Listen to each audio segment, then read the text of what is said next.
Hello भाइयों बहनों, मैं सुमन कुशवाहा आपके अपने यूट्यूब चैनल जेएस क्लासेस में हार्दिक स्वागत करती हूँ। हमारे जो भी भाई बहन UP TET, super TET, REET, MP TET की तैयारी कर रहे हैं वो मेरे चैनल जेएस क्लासेस को ज़रूर सब्सक्राइब, लाइक एंड शेयर करें और साथ ही साथ बेल आइकन का बटन ज़रूर दबाएं, जिससे कि जब भी मैं वीडियो अपलोड करूं तो आप लोगों तक मेरा नोटिफिकेशन मिल सके। तो आज हम ईवीएस पार्ट थर्ड लेकर आए हैं, जिसमें भारत की भौतिक बनावट से संबंधित बहुत ही महत्वपूर्ण प्रश्न हैं और सभी कॉम्पिटिटिव एग्जाम के लिए बहुत ही ज़्यादा उपयोगी हैं। तो चलिए बढ़ते हैं अपने सेशन की तरफ, देखते हैं फर्स्ट क्वेश्चन। फर्स्ट क्वेश्चन हमारा है, भारत में पश्चिमी तट के उत्तरी भाग को क्या कहते हैं? चार ऑप्शन हमारे सामने है, कोंकण तट, कोरोमंडल तट, मालाबार तट या उत्तरी सरकार। तो चलिए इसका राइट आंसर देख लेते हैं। राइट आंसर इसका है ऑप्शन नंबर फर्स्ट है, कोंकण तट। कोंकण तट जो है वो पश्चिमी घाट का पश्चिमी तट का उत्तरी भाग है और ये जो कोरोमंडल तट है वो पूर्वी तट का दक्षिणी भाग है और जो उत्तरी सरकार है वो पूर्वी तट के उत्तरी भाग है और जो मालाबार तट है वो पश्चिमी घाट का दक्षिणी भाग है। तो चलिए बढ़ते हैं नेक्स्ट क्वेश्चन की तरफ। नेक्स्ट क्वेश्चन हमारा है, सियाचिन ग्लेशियर को लेकर किन देशों में विवाद रहता है? सियाचिन ग्लेशियर को लेकर किन देशों में विवाद रहता है? वेरी वेरी इंपॉर्टेंट क्वेश्चन है। भारत व चीन में, भारत व नेपाल में, भारत व पाकिस्तान में, भारत व अफगानिस्तान में। तो चलिए इसका आंसर देख लेते हैं। इसका आंसर है ऑप्शन नंबर थर्ड, भारत व पाकिस्तान में। ठीक है, और ये जो मतलब है विश्व का सबसे ऊंचा युद्ध स्थल भी है सियाचिन। बढ़ते हैं अगले प्रश्न की तरफ। अगला प्रश्न हमारा है, व्हीलर द्वीप का नया नाम क्या है? विक्रम साराभाई द्वीप, सतीश धवन द्वीप, अब्दुल कलाम द्वीप या सीवी रमन द्वीप। तो चलिए इसका आंसर देख लेते हैं। इसका आंसर है अब्दुल कलाम द्वीप। व्हीलर द्वीप का नया नाम अब्दुल कलाम द्वीप रखा गया है। उड़ीसा सरकार ने इसे 2 सितंबर 2015 को इस द्वीप का नामकरण भारत के महान वैज्ञानिक एवं पूर्व राष्ट्रपति एपीजे अब्दुल कलाम के नाम पर रखा है। चलिए बढ़ते हैं नेक्स्ट क्वेश्चन की तरफ। नेक्स्ट क्वेश्चन हमारा है, भारत में सबसे लंबा समुद्र तट है? फर्स्ट ऑप्शन है चकोरा तट, सेकेंड दीप तट, ऑप्शन नंबर थर्ड है अक्सा तट एंड फोर्थ है मरीना तट। तो चलिए इसका राइट आंसर देख लेते हैं। इसका राइट आंसर है ऑप्शन नंबर फोर्थ, मरीना तट। तमिलनाडु की राजधानी चेन्नई में स्थित है ये मरीना तट और भारत का सबसे लंबा समुद्र तट है। इसकी कुल लंबाई लगभग 13 किलोमीटर है। पढ़ते हैं अगले प्रश्न की तरफ। अगला प्रश्न हमारा है, भारत का एकमात्र सक्रिय ज्वालामुखी बैरन द्वीप कहाँ स्थित है? अंडमान द्वीप समूह, निकोबार द्वीप समूह, लक्षद्वीप या मिनिकॉय। तो चलिए इसका आंसर देख लेते हैं पहले। इसका आंसर है अंडमान द्वीप समूह। चलिए बैरन द्वीप के बारे में जान लेते हैं थोड़ा। बैरन द्वीप भारत का ही नहीं बल्कि दक्षिण एशिया का एकमात्र सक्रिय ज्वालामुखी द्वीप है, जो बंगाल की खाड़ी में स्थित अंडमान निकोबार द्वीप समूह का एक भाग है। बैरन का अर्थ होता है बंजर, जहाँ पर कोई रहता नहीं है। तो इस द्वीप पर कोई भी मानव नहीं रहता है, बैरन द्वीप पर। बढ़ते हैं अगले प्रश्न की तरफ। अगला प्रश्न हमारा है, खैबर दर्रा कहाँ स्थित है? ऑप्शन देख लेते हैं, भूटान, बांग्लादेश, भारत या पाकिस्तान। तो चलिए इसका आंसर देखते हैं पहले। इसका आंसर है ऑप्शन नंबर फोर, पाकिस्तान में ये स्थित है। बढ़ते हैं अगले प्रश्न की तरफ। अगला प्रश्न हमारा है, कौन सा दर्रा सतलज नदी घाटी में स्थित है? ऑप्शन देखते हैं, नाथुला दर्रा, जेलेपला दर्रा, सिपिकिला दर्रा या सेराथंगा दर्रा। तो देख लेते हैं इसका आंसर। इसका आंसर है ऑप्शन नंबर थर्ड, सिपकला दर्रा। जो सिपकला दर्रा है वो हिमालय पर्वत श्रेणी में स्थित एक प्रमुख दर्रा है, जो भारतीय राज्य हिमाचल प्रदेश किन्नौर जिले को तिब्बत से जोड़ता है। बढ़ते हैं नेक्स्ट क्वेश्चन की तरफ। नेक्स्ट क्वेश्चन हमारा है, डंकन पैसेज निम्नलिखित में से किसके मध्य स्थित है?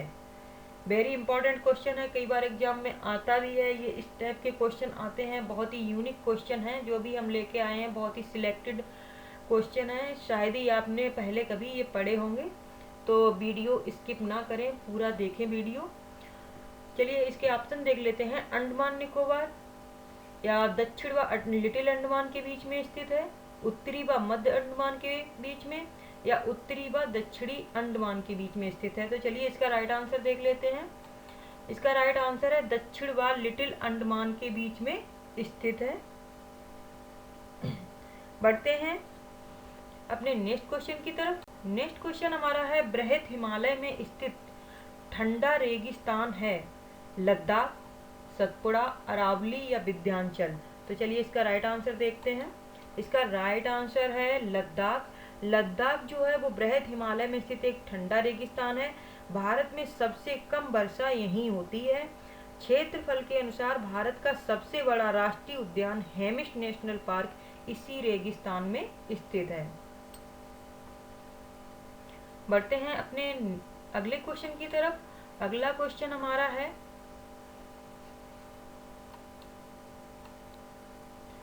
माउंट एवरेस्ट किसके नाम पर रखा गया?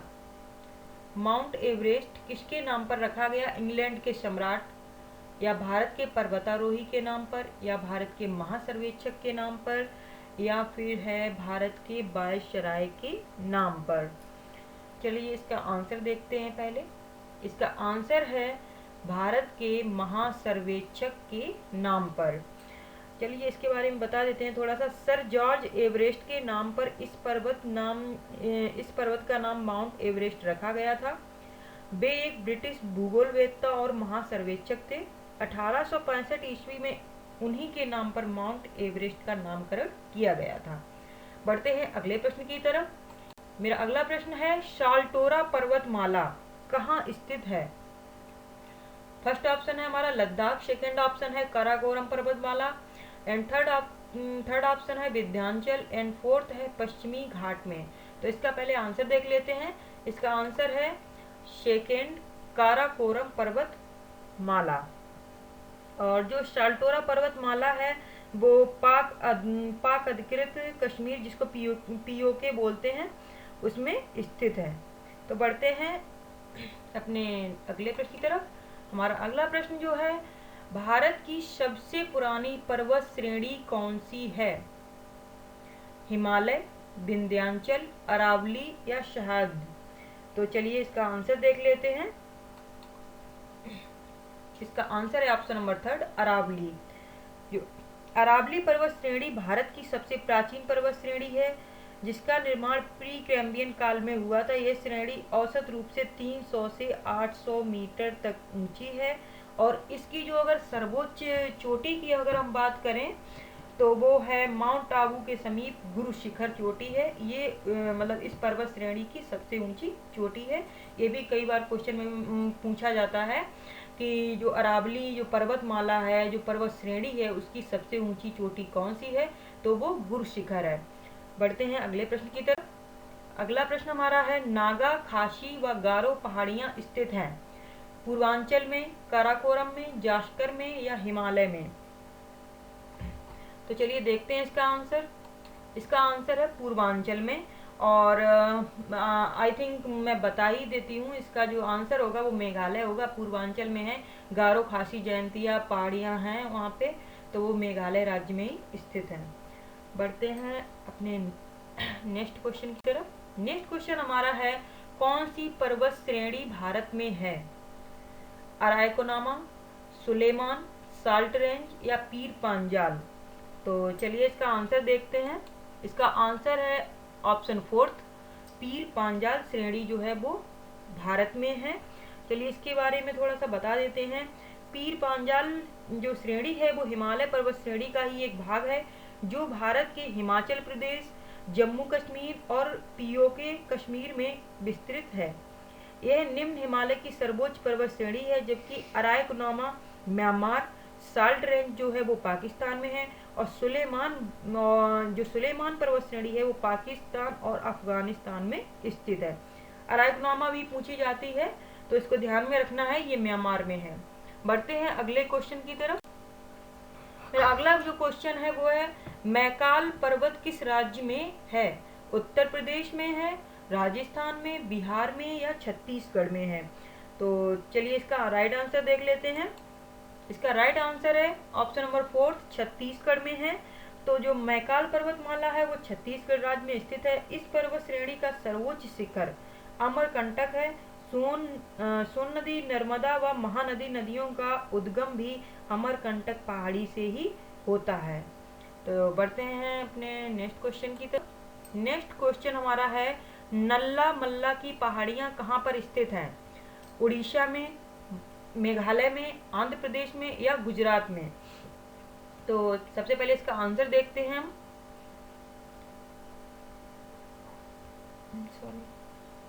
इसका आंसर देखते हैं। इसका आंसर है ऑप्शन नंबर 3, आंध्र प्रदेश में।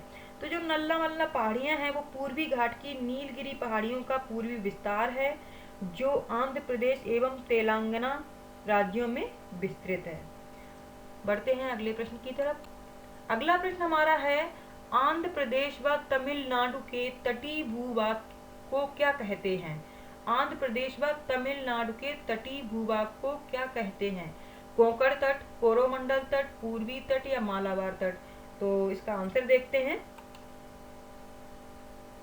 इसका आंसर है कोरोमंडल तट। आंध्र प्रदेश व तमिलनाडु का जो तटीय भाग है उसको हम कोरोमंडल तट के नाम से जानते हैं। बढ़ते हैं अगले प्रश्न की तरफ। अगला प्रश्न हमारा है, विश्व का सबसे ऊंचा पर्वत है धौलागिरी, कंचनजंगा, गॉडविन ऑस्टिन केटू, नंदा देवी? तो विश्व का सबसे ऊंचा पूछा जा रहा है, तो चलिए इसका आंसर देख लेते हैं। इसका आंसर है ऑप्शन 3, गॉडविन ऑस्टिन केटू। तो जो विश्व का सबसे ऊंचा पर्वत है वो गॉडविन ऑस्टिन है। बढ़ते हैं अगले प्रश्न की तरफ। अगला प्रश्न हमारा है, माजुली द्वीप कहाँ पर स्थित है? अरुणाचल प्रदेश में स्थित है, असम में स्थित है या त्रिपुरा में या गुजरात में? तो चलिए पहले इसका आंसर देख लेते हैं, फिर हम माजुली द्वीप के बारे में बात करते हैं। इसका आंसर है असम। जो माजुली द्वीप है वो असम राज्य में स्थित है। माजुली द्वीप विश्व का सबसे बड़ा नदी द्वीप है, जो असम राज्य में ब्रह्मपुत्र नदी के मध्य में स्थित है। इस द्वीप का कुल क्षेत्रफल लगभग 1250 वर्ग किलोमीटर है। माजुली आर्द्र भूमि की श्रेणी में शामिल पारिस्थितिकी हॉट स्पॉट भी है। तो चलिए नेक्स्ट क्वेश्चन की तरफ बढ़ते हैं। नेक्स्ट क्वेश्चन हमारा है, अराकनोमा हिमालय का पूर्वी विस्तार है जो स्थित है, अभी हमने बताया भी था, बलूचिस्तान, म्यांमार, नेपाल या कश्मीर? तो चलिए इसका आंसर देखते हैं। इसका आंसर है ऑप्शन नंबर 2, म्यांमार। अभी बताया था हमने, जो अराकनोमा पर्वत श्रेणी है वो म्यांमार में स्थित है। बढ़ते हैं नेक्स्ट क्वेश्चन की तरफ। नेक्स्ट क्वेश्चन हमारा है, हिमालय और के बीच में स्थित लंबवत घाटी को दून के नाम से जानते हैं? तो हिमालय और किसके बीच में जो एक घाटी है लंबवत, उसे दून के नाम से जानते हैं? तो चलिए देखते हैं ब्लैंक्स में क्या आएगा। हिमाद्री, हिमालय, शिवालिक या तिब्बत? तो चलिए इसका आंसर देखते हैं। इसका आंसर है शिवालिक। हिमालय और शिवालिक के बीच में जो स्थित लंबवत घाटी है उसको हम दून के नाम से जानते हैं। बढ़ते हैं अगले क्वेश्चन की तरफ। अगला क्वेश्चन हमारा है, अरब सागर के द्वीपों में किस भाग को मिनिकॉय द्वीप के नाम से जानते हैं? अरब सागर की जो द्वीप है उसमें एक जो द्वीप है वो उसको हम मिनिकॉय द्वीप के नाम से जानते हैं। तो देखते हैं कौन सा द्वीप है, उत्तरी, पूर्वी, दक्षिणी या पश्चिमी? तो चलिए इसका राइट आंसर देखते हैं। इसका राइट आंसर है दक्षिणी। तो जो अरब सागर का जो दक्षिणी द्वीप है उसको हम मिनिकॉय द्वीप के नाम से जानते हैं। बढ़ते हैं अगले प्रश्न की तरफ। अगला प्रश्न है, अरब सागर के द्वीपों में से किस भाग को मिनिकॉय द्वीप के नेक्स्ट क्वेश्चन, हाँ अब सही है। वे पहाड़ियां जो पूर्व और पश्चिम घाटों को जोड़ती हैं, सतपुड़ा, बिंद, नीलगिरी या अरावली? पूर्व और पश्चिम घाटों को जो जोड़ती हैं वो पहाड़ियां कौन सी हैं? तो यहाँ पे 4 ऑप्शन हमने बता ही दिए हैं, तो इसका आंसर जान लेते हैं। इसका आंसर है नीलगिरी। तो जो नीलगिरी पहाड़ियाँ हैं वो पूर्व और पश्चिम घाटों को आपस में जोड़ती हैं। बढ़ते हैं। और नीलगिरी की पहाड़ियाँ किस राज्य में स्थित है? तमिलनाडु राज्य में स्थित है। बढ़ते हैं अगले प्रश्न की तरफ। अगला प्रश्न हमारा है, सह्याद्री पर्वतमाला को किस नाम से भी जानते हैं? एक दूसरा नाम भी है उसका, पूर्वी घाट है या पश्चिमी घाट है, शिवालिक की पहाड़ियों के नाम से जानते हैं या बिंद के नाम से जानते हैं? तो चलिए देखते हैं इसका आंसर।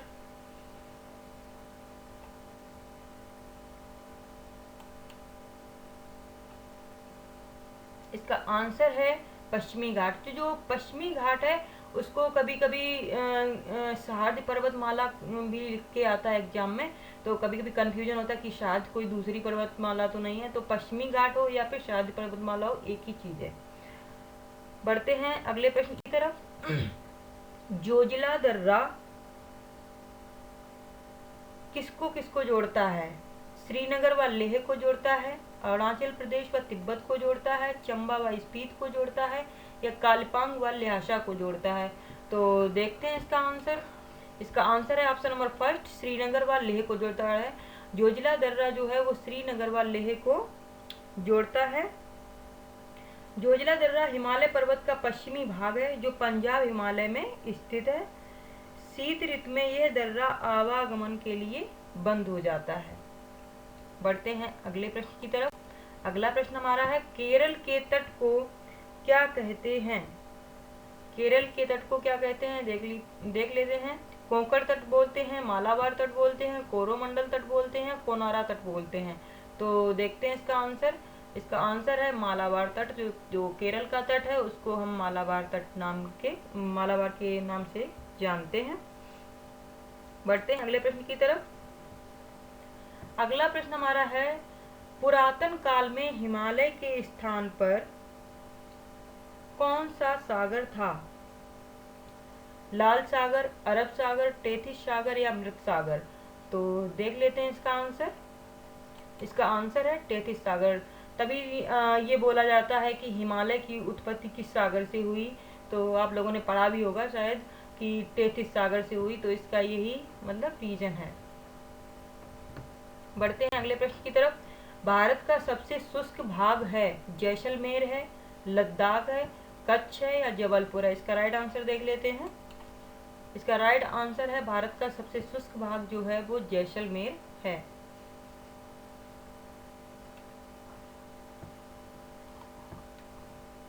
बढ़ते हैं अगले प्रश्न की तरफ। अगला प्रश्न हमारा है, रेजिन किस वृक्ष से प्राप्त होता है? चीड़ से, देवदार से, पुराण से या फिर शीशम से? तो चलते हैं इसका आंसर देखते हैं। इसका आंसर है ऑप्शन नंबर फर्स्ट, चीड़ से। तो जो रेजिन होता है वो चीड़ के वृक्ष से प्राप्त होता है। अब बढ़ते हैं अगले प्रश्न की तरफ जो कि इस सेशन का लास्ट क्वेश्चन भी है। तो देखते हैं कौन सा। आपको मेरे क्वेश्चन कैसे लग रहे हैं कमेंट बॉक्स में ज़रूर बताएं और वीडियो को लाइक ज़रूर करें।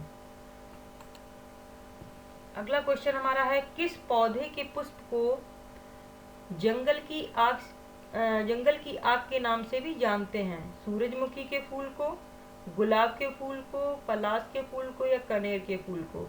तो देखते हैं इसका आंसर। इसका आंसर है पलाश। तो जो पलाश का फूल होता है उसे जंगल की आग के नाम से भी जानते हैं। तो आज का सेशन यहीं पर समाप्त होता है। अगर आप लोगों को मेरा वीडियो अच्छा लग रहा है, मेरे क्वेश्चन अच्छे लग रहे हैं, एग्ज़ाम की दृष्टि से अच्छे लग रहे हैं, तो प्लीज़ मेरे चैनल को सब्सक्राइब ज़रूर करें। और सब्सक्राइब के साथ साथ अपने दोस्तों